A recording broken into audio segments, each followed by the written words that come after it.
Hi people, it's me again, Marino Ravenberg, as always, or as usual, or both. This video, as you can tell from the header, is relationship advice that I'm going to give. How to build and maintain and or preserve a relationship, okay, on a permanent scale, or at the very least on a long-term scale. And this is not going to be a long video, and my apologies if the header sounds cheesy, but yeah. All I can tell you is take it at face value, because that's the context in which I mean it. I don't mean it in a cheesy way, of course. I literally mean it the way that it's phrased or the way that it's worded.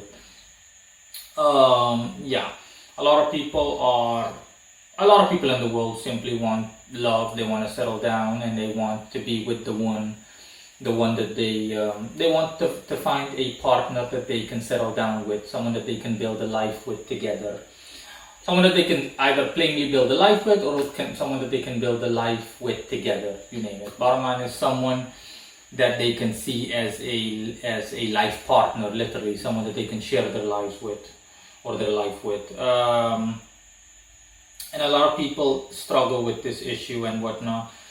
You know, sayings or general statements or general, I don't know if you want to call it myths or idioms, whatever. But the general consensus is that the divorce rate globally is 50%, speaks for itself in terms of how a lot of relationships fail, or attempts at cultivating what I mentioned earlier fails. A lot of people have difficulties with this for several reasons.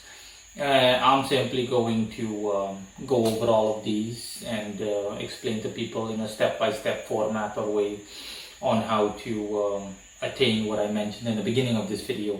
At the very least, a long-term relationship, but preferably a permanent one. Bear in mind that this is regardless of your sexual orientation or anything like that. This strictly, that's why I'm using the word partner.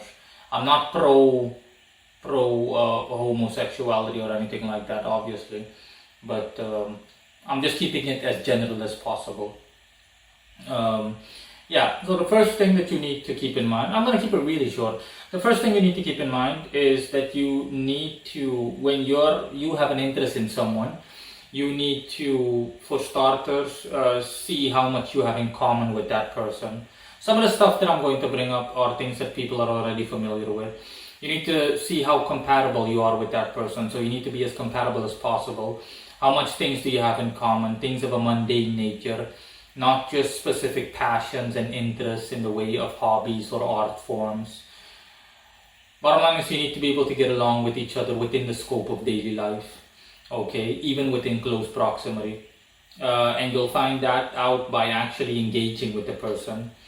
That's for starters. Secondly, when passion dies out, so let's just say you had a crush on each other, or one party had a crush on the other, somewhat of an infatuation, either of an emotional nature or otherwise, that is a moment that you can enjoy, but realize that it will pass. And once that passes, that's when you see each other for whom you really are, or for who you really are. And you simply need to, then you'll see how compatible you are as people.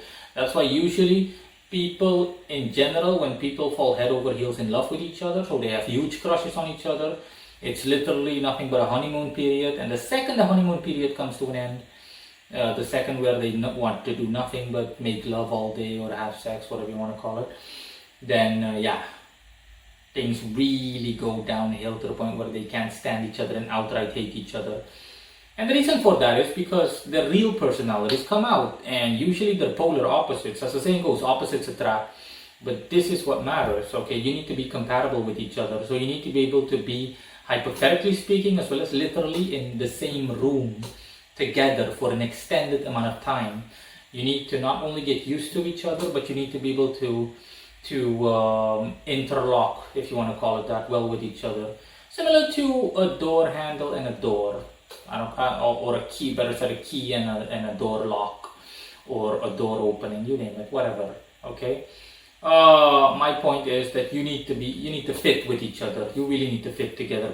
Not perfectly, but near perfectly or as perfectly as possible, then you'll be able to get along well with each other without even trying. You'll be able to be yourselves unrestrictedly, and both parties will respect each other up to a certain degree or extent.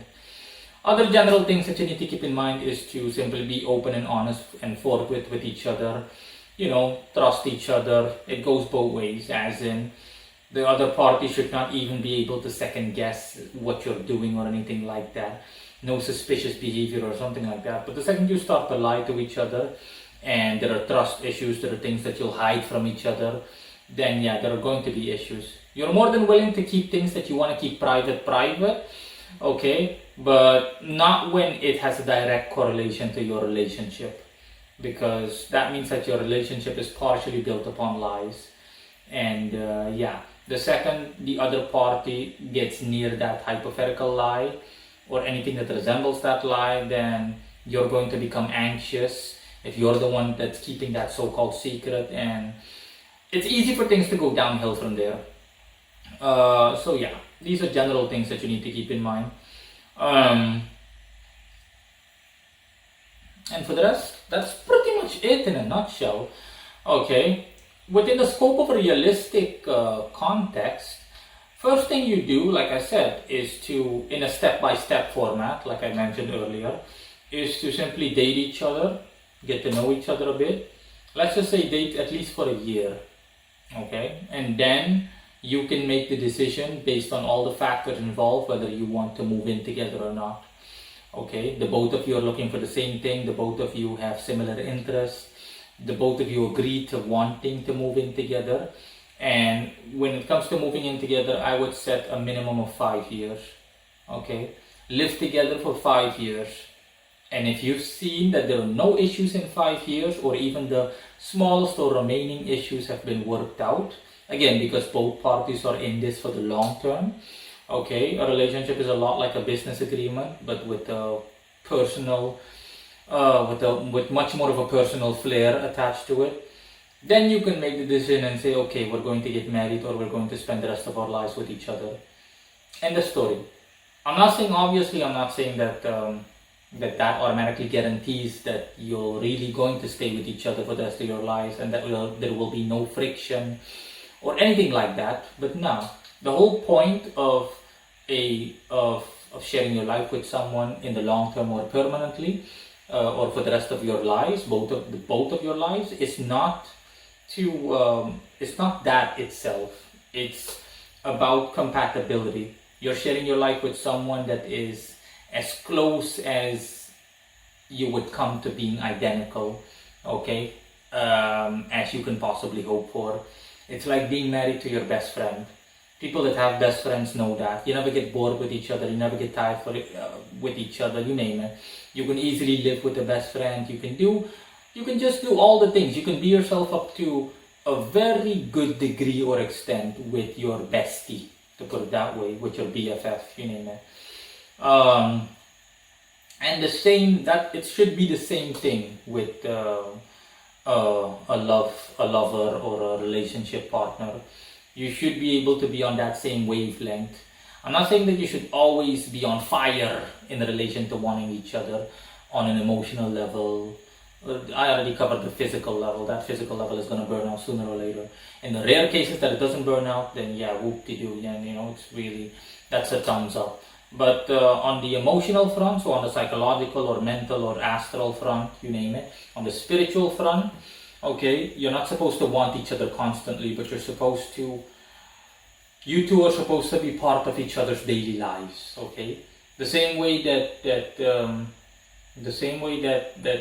even an inanimate object is part of your daily life. That inanimate object, you have expectations from it, it fulfills your expectations. If it doesn't, for whatever handicap or for whatever reason, it's broken or it's defunct, it doesn't work properly, then you take about steps to rectify it. End of story. But that's, so to speak, hypothetically speaking, as an example, what I mean. Okay, you two are supposed to be there for each other and support each other, both in good as well as bad times, and that's the whole point of sharing your life with someone. You're supposed to be as compatible as possible with each other, with one another, personality wise as well as overall. And then you've got the recipe for a high probability of having a life partner. You name it. It's someone that you're supposed to get used to. The same way that you're used to a certain routine, the same way that you're used to brushing your teeth in the morning and all of that. It should be the same thing with your life partner. So yeah, that's all. See you guys later. Bye.